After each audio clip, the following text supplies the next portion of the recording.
Merci de suivre ces 30 minutes d'information. Bonjour à tous et soyez les bienvenus. Voici le sommaire. Réunion en visioconférence pour le 60e anniversaire du département Afrique du Fonds monétaire international. Le président de la Côte d'Ivoire a participé hier aux travaux. Alassane Ouattara plaide pour un appui financier plus conséquent du FMI au continent africain. La Côte d'Ivoire qui se prépare activement pour faire face aux éventuels effets néfastes de la saison des pluies 2021. Le comité interministériel de gestion des crises s'est réuni hier dans les locaux du ministère de l'Intérieur et de la Sécurité dans la commune du Plateau. Enfin, faut-il sanctionner ou pas le Tchad pour la prise de pouvoir par ses militaires? Le Conseil paix et sécurité de l'Union africaine se réunit aujourd'hui à Addis Abeba en Éthiopie. Un appui financier plus conséquent du Fonds monétaire international au continent africain, c'est ce que plaide le président de la République de Côte d'Ivoire. Alassane Ouattara a participé hier par visioconférence aux festivités marquant le 60e anniversaire du département Afrique du Fonds monétaire international, le FMI. Les précisions de Viviane Haïma. À l'occasion de la conférence marquant le 60e anniversaire du département Afrique du FMI, organisée ce lundi 10 mai au siège de l'institution financière internationale à Washington, le chef de l'État ivoirien, le président Alassane Ouattara, ancien directeur général adjoint du FMI, qui a eu en charge de 1984 à 1988 la direction du département Afrique de l'institution, a été invité à intervenir par visioconférence. Le chef de l'État a parlé des relations du FMI avec l'Afrique, saluant la fin du mur de méfiance vis-à-vis du FMI, observé désormais chez les dirigeants des pays africains. Il a émis néanmoins le vœu que le FMI fasse un plus grand effort pour soutenir les économies africaines confrontées aujourd'hui à une grave crise du fait de l'épidémie de la COVID-19. Madame la directrice générale, mesdames et messieurs, ce 60e anniversaire se déroule juste après la clôture des assemblées annuelles du printemps du FMI et de la Banque mondiale, dans un contexte marqué par la pandémie de la COVID-19. Nous avons connu en 2020, avec un taux de croissance mondiale de moins 3,3%, la pire récession en temps de paix depuis la Grande Dépression. En Afrique subsaharienne, ce fut la contre-performance la plus importante jamais enregistrée, avec une contraction de 1,9% et un revenu par habitant retombé à son niveau de 2013, voyez-vous. Le montant des besoins de financement en Afrique subsaharienne pour accroître les dépenses de lutte contre la pandémie et le terrorisme, maintenir des réserves suffisantes et accélérer la reprise économique est estimé sur les 5 prochaines années par le FMI à environ 425 milliards de dollars américains. Malgré les efforts de mobilisation de ressources intérieures et la contribution du secteur privé, les pays africains ne pourront malheureusement pas couvrir la totalité de ces besoins. Le FMI est devenu aujourd'hui un filet de sécurité pour l'Afrique avec ses 28 milliards de dollars US déjà décaissés et les 620 millions de dollars US d'allègement de la dette. Je salue les travaux en cours par le FMI en vue de la mise à disposition, comme lors de la crise financière de 2009, aux différents pays membres de 650 milliards de dollars d'allocations de tirages spéciaux, les DTS, dont 23 milliards de dollars US aux pays d'Afrique subsaharienne. Cela permettra à nos pays d'avoir de l'espace fiscal pour faire face aux besoins urgents pour le bien-être de nos populations. Toutefois, cela ne sera pas suffisant. Et il faudrait que dès à présent, car c'est le meilleur moment de le faire, les partenaires au développement, notamment le FMI et la Banque mondiale, augmentent de manière significative le volume des financements aux pays africains. L'actuel directeur Afrique du FMI, l'Éthiopien Abebe Aemro Selassie, et la directrice générale du Fonds monétaire international, la Bulgare Kristalina Ivanova Georgieva, sont également intervenus au cours de cette conférence anniversaire.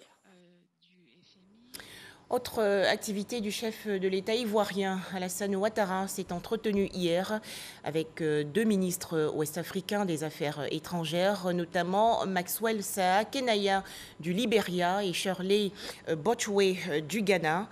Leurs entretiens ont porté sur la coopération sous-régionale. Retrouvons Viviane Haïma. Le Libéria, solidaire de la Côte d'Ivoire face à l'attaque du camp militaire de Ndotré dans la commune d'Abobo, dans la nuit du mardi 20 avril au mercredi 21 avril. Attaque qui a été perpétrée par des assaillants, au nombre desquels plusieurs Libériens. Une délégation ministérielle libérienne conduite par le ministre des Affaires étrangères du Libéria a rendu visite ce lundi au président de la République, Alassane Ouattara, au palais présidentiel pour témoigner solidarité et soutien du gouvernement libérien. La délégation était porteuse d'un message du président George Weah à son homologue ivoirien. So we've come with a special message and a letter which we have delivered. Donc nous sommes venus transmettre un message de son Excellence Monsieur le Président de la République du Libéria, disant à son Excellence Monsieur le Président de la République de Côte d'Ivoire que le territoire du Libéria ne saurait servir de base arrière à aucune attaque visant la Côte d'Ivoire. Donc nous sommes venus exprimer notre solidarité et notre soutien au gouvernement et au peuple de Côte d'Ivoire. La délégation de la CEDEAO, qui a été reçue ce lundi 10 mai par le président de la République Alassane Ouattara au palais présidentiel, était conduite par la ministre des Affaires étrangères du Ghana, Shirley Ayorkor Botchwey.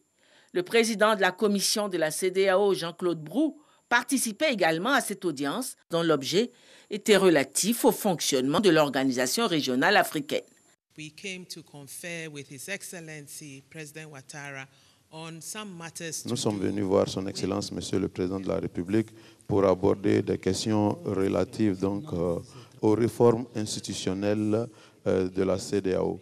Et également, nous avons abordé des préoccupations relatives à la réduction du fossé entre les populations des pays membres et l'institution de la CEDEAO. La présidence tournante de la CEDEAO est assurée pour l'exercice actuel par le président Nana Akufo-Addo du Ghana.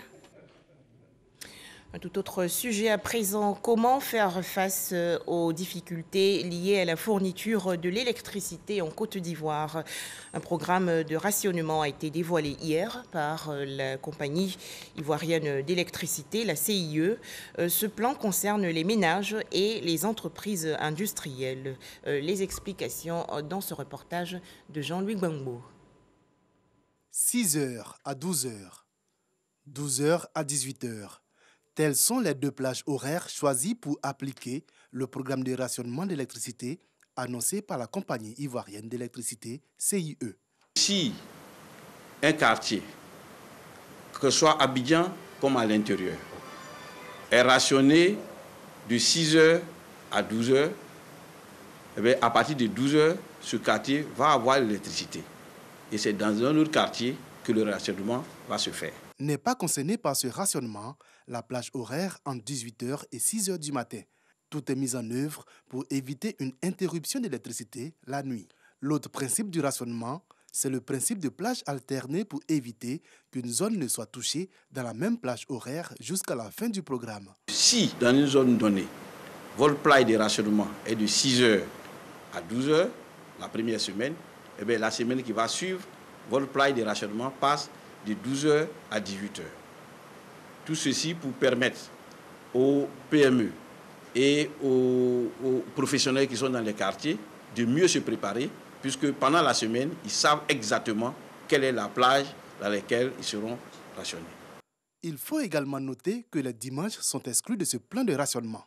Le niveau de consommation globale étant généralement faible le dimanche, le déficit, selon le directeur général adjoint, est amoindri et ne nécessite donc pas que les abonnés soient privés d'électricité.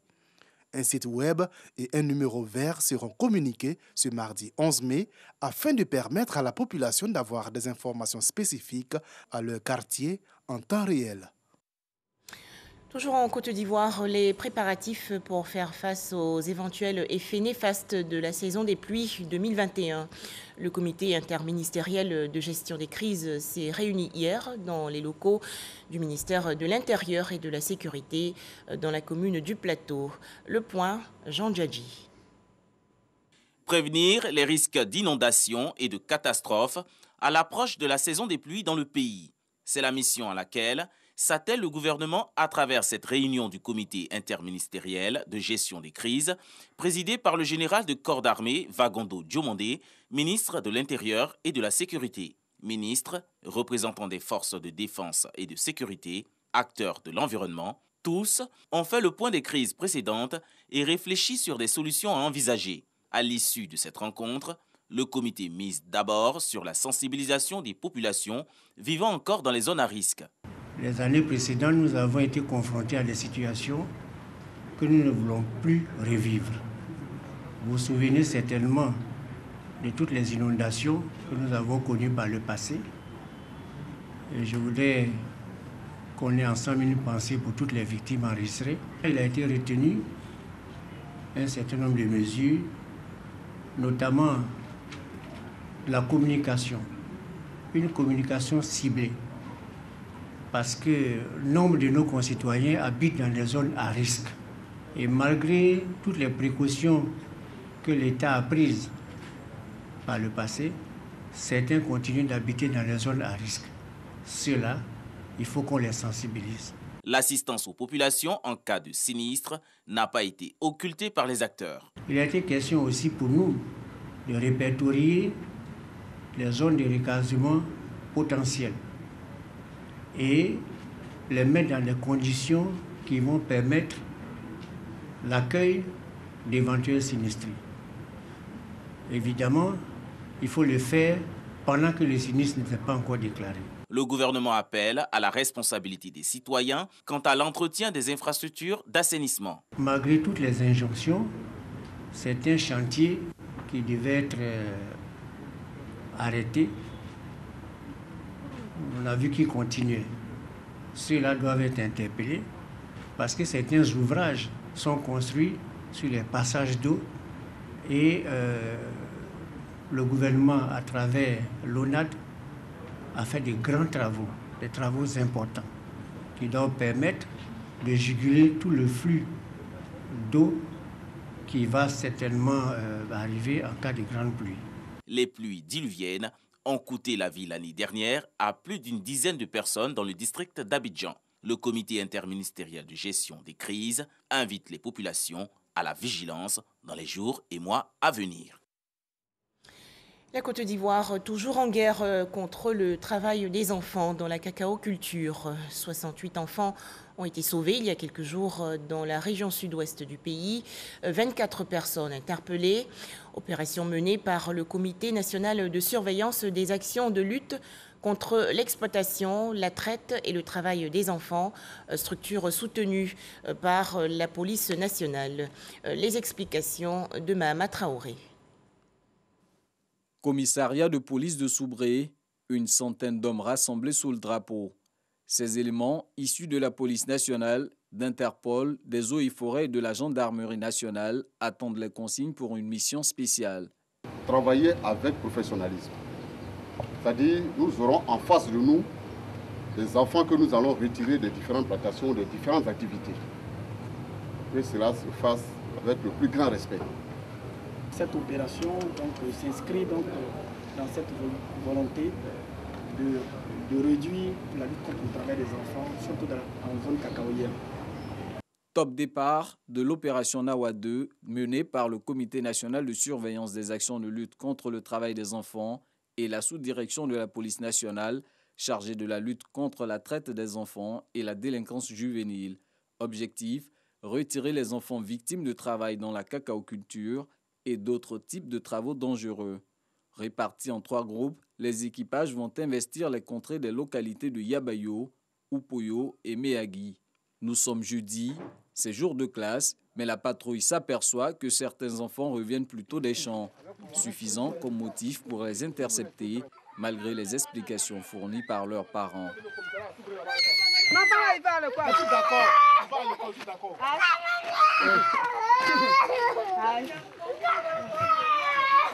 La traque se poursuit, les forces de sécurité parcourent, bas-fonds rizicoles et champs de cacao. À chaque prise effectuée, un message de sensibilisation est lancé à l'endroit des parents. Vous savez qu'un enfant doit aller à l'école forcément. L'école, c'est obligatoire pour les enfants. De 0 à 16 ans, en Côte d'Ivoire, l'école est obligatoire. C'est pour cela que l'État de Côte d'Ivoire a rendu l'école gratuite. Surtout dans les zones rurales ici, l'école est plus que gratuite. Encouragez les enfants à aller à l'école. Le cacao, ça nous fait vivre nous tous, mais les enfants ne doivent pas travailler là-dedans. Vendredi, 2e jour de l'opération Nawa 2. En plus de la cacaoculture, d'autres types de travaux dangereux pour enfants sont dans le viseur. Des enfants sont aperçus dans des rizières, derrière des troupeaux de bœufs et dans des ateliers de mécanique. Au terme de cette randonnée, le bilan de l'opération fait état de 108 enfants victimes sauvés et 24 personnes interpellées. Si nous constatons que ces parents n'ont pas commis d'infraction aux lois qui existent, alors ces parents seront laissés libres. Mais si nous constatons que ces parents ont commis des infractions, même s'il s'agit de leurs propres enfants, ces parents seront sanctionnés, suivant les procédures qui existent. Donc, je voudrais aussi préciser que la chancellerie estime que c'est la tolérance zéro. Le temps des enquêtes, les victimes recueillies sont prises en charge ici, au centre d'accueil pour enfants en détresse de Soubré. Une réalisation de la fondation Children of Africa de la première dame Dominique Ouattara, dont la vocation est d'assurer une réinsertion sociale aux enfants victimes d'exploitation et de trafic. Le parent qui peut prouver que c'est son enfant biologique, cet enfant-là, ce parent, on lui remet son enfant. L'enfant dont la vulnérabilité est avérée reste au centre pour une prise en charge durable. La présence d'un enfant peut aller jusqu'à 9 mois, le temps de cerner tous les contours de la chose, le temps que l'enfant commence un bon apprentissage des métiers et en le réinsérant, nous le suivons sur 3 ans. Vous voyez. Donc s'il passe 9 mois au centre, il passe pendant 3 ans, on le suit, ça fait presque 4 ans, on suit l'enfant forcément, on peut lui offrir des alternatives. Depuis le début de l'année, la section de tribunal de Soubré a connu un seul procès lié au travail des enfants. La procédure s'est soldée par une condamnation à 20 années de prison ferme pour la personne inculpée. À présent, la lutte contre l'insécurité et l'incivisme sur les routes en Côte d'Ivoire. Une phase de test de notification des infractions d'excès de vitesse et de non-respect des feux tricolores a débuté le 6 mai dernier. Opération menée par le ministère des Transports. Les détails, Didier Nguessan. Un SMS ou un courrier électronique, désormais les automobilistes recevront par ces canaux la notification des infractions au code de la route. Il s'agit de la vidéo-verbalisation dont la phase test est entrée en vigueur depuis le 6 mai à Abidjan. L'objectif est de sensibiliser les automobilistes au respect du code de la route avec en prime la réduction du nombre d'accidents. À l'entrée en vigueur du projet, 74 sites accidentogènes qui seront couverts sur l'ensemble du Grand Abidjan, nous aurons à déployer sur le Grand Abidjan exactement 173 radars et une quarantaine de radars pédagogiques. L'administration est capable aujourd'hui de savoir quel comportement ils ont sur la voie publique et de leur adresser les mises en garde respectives. Dans ce centre de gestion intégrée de la mobilité, les opérateurs font le monitoring des infractions, identifient les automobilistes chauffards. Ensuite, la police spéciale de la sécurité routière qualifie et approuve l'infraction. Un procès-verbal est enfin notifié aux contrevenants. Il y a tellement d'accidents ces temps-ci que le ministre demande le civisme, beaucoup de civisme aux automobilistes dans sa politique globale de dématérialisation, de tout le système de transport. On ne peut pas complètement arrêter les accidents, mais on peut diminuer au maximum les accidents. Tout un dispositif d'investigation pour dissuader, entre autres, du non-respect des feux tricolores, des excès de vitesse ou de visites techniques non effectuées. Rappelons que même vaccinés, respectons tous les gestes barrières contre le coronavirus.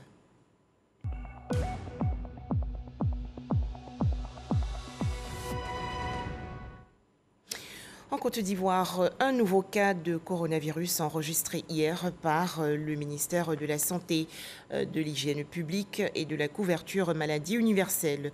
Le pays dénombre actuellement 46 443 cas confirmés de coronavirus, 45 874 personnes guéries, 291 décès et 278 cas actifs. Le ministère de la Santé, de l'Hygiène publique et de la couverture maladie universelle rappelle aux populations que la vaccination contre le coronavirus est gratuite. Les sages-femmes de Côte d'Ivoire encouragées à redoubler d'efforts dans leurs tâches quotidiennes en milieu hospitalier. Appel lancé récemment par le ministère de la Santé, de l'Hygiène publique et de la couverture maladie universelle. C'était à Boisseau, dans le sud-est du pays, lors de la célébration de la Journée internationale de la sage-femme 2021. Le point, Astou Touré. Les chiffres parlent d'eux-mêmes. Investissez dans les sages-femmes. Bien plus que des mots, ce thème est une exhortation à ouvrir une lucarne sur les enjeux de la profession de sage-femme et la qualité dans la pratique des soins. Les sages-femmes se sont engagées à améliorer les relations entre elles et les populations. Cette journée est une invitation à une prise de conscience plus élevée dans l'exercice de notre profession. C'est aussi une occasion pour nous de faire connaître notre profession de la sage-femme. Des engagements forts appréciés par le ministre de la Santé, de l'Hygiène publique et de la couverture maladie universelle. Vous avez démontré à la face du monde que nous pouvons compter sur notre système sanitaire par la qualité de la riposte que vous avez apportée lors de la pandémie Covid, que dans les prochaines années, on cite nos pays comme des pays de référence. Quand on est une femme de qualité, on fait ce qu'on dit. Pierre Dimba Ngou annonce également le démarrage d'un vaste programme basé sur le renforcement des ressources humaines et un profil de carrière. Le renforcement régulier des compétences en instaurant un stage de 6 mois, l'institution d'un système de mentorat autour de l'enfant et de la mère. C'est dire que le gouvernement s'engage à vos côtés. Représenté à cette célébration, le président du Conseil économique, social, environnemental et culturel, Eugène Aka Awele, au patron de cette rencontre, a salué le dynamisme et la noblesse de cette profession. Être sage-femme, c'est être en mesure de permettre le passage à la vie chaque jour par chaque acte posé à travers les soins administrés à l'assistance et l'assistance offerte. En s'appuyant sur vous, le CESEC mènera ses réflexions en vue de proposer au président de la République des contributions pour une meilleure orientation dans la promotion de la santé maternelle et infantile et ainsi participer à la garantie de meilleurs résultats. Plus de 800 sages-femmes ont pris part à cette 15e édition de la Journée internationale des sages-femmes. Une visite de stand a mis fin à cette rencontre. Dans l'actualité également, la 29e session extraordinaire du comité interparlementaire de l'Union économique et monétaire ouest-africaine. Les 8 pays membres de l'UEMOA ont fait des recommandations pour faciliter la circulation des personnes et des biens dans cette zone économique. Pour en parler, Dangui Dangui. La mise en œuvre des directives communautaires en matière de libre circulation des biens et des personnes est encore timide dans les pays membres de l'UEMOA, révèlent les conclusions de la 29e session extraordinaire du comité interparlementaire de l'Union économique et monétaire ouest-africaine qui a eu lieu à Abidjan. Nous aurions voulu que chaque député dans son pays puisse vraiment faire des interpellations au niveau des parlements nationaux pour que les ministres sectoriels prennent des décisions pour que les transpositions dont nous avons parlé tantôt plus haut soit une réalité. Nous avons fait une recommandation à l'endroit des États où il y a encore des tracasseries pour faire circuler librement les marchandises. Il y a eu également des recommandations à l'endroit des États qui n'ont pas encore appliqué des dispositions, des directives, à transposer déjà d'abord ces directives et à les appliquer. Le taux de transposition des directives de l'Union dépasse 50% dans tous les 8 pays membres, selon le rapport du comité interparlementaire qui recommande aux États membres d'accélérer la transposition des dites directives. Pour les membres du comité interparlementaire de l'UEMOA, la transformation de ce comité en une institution parlementaire de l'UEMOA leur permettra d'accélérer la mise en œuvre des réformes et directives de l'Union pour le bien-être des peuples de cette zone économique. Religion, une rupture collective du jeune musulman a été organisée récemment à Bouaké, dans le centre du pays, par le président du conseil d'administration de l'Office national de l'eau potable, Louis Abonois. Les communautés autochtones et halogènes ont participé à ce repas. C'est un reportage de Soro Corona de RTI Bouaké. Le jeûne du Ramadan, moment de partage. La rupture collective est une occasion pour les musulmans et non-musulmans de renforcer les liens de fraternité et de solidarité. À Bouaké, le président du conseil d'administration de l'Office national de l'eau potable, ONEP, Louis Abonois, a réuni les communautés halogènes et autochtones du département autour d'un repas. Une rupture collective pour sceller davantage la paix et la cohésion sociale. Les différentes porte-paroles des communautés ont traduit leur gratitude à l'initiateur. Nous est conviés à cette rupture collective du jeûne ne nous surprend pas. C'est quelqu'un qui a été toujours attentionné à l'égard de la communauté musulmane. Depuis le début du mois de Carême, il a fait beaucoup de dons et vraiment nous ne sommes pas du tout surpris. Nous sommes ravis, nous le remercions, nous sommes vraiment contents. Bouaké, ville de brassage ethnique, doit toujours donner l'exemple du vivre ensemble et de la paix en Côte d'Ivoire. Pour lui, Abonois, chaque communauté doit travailler au maintien d'un climat de paix.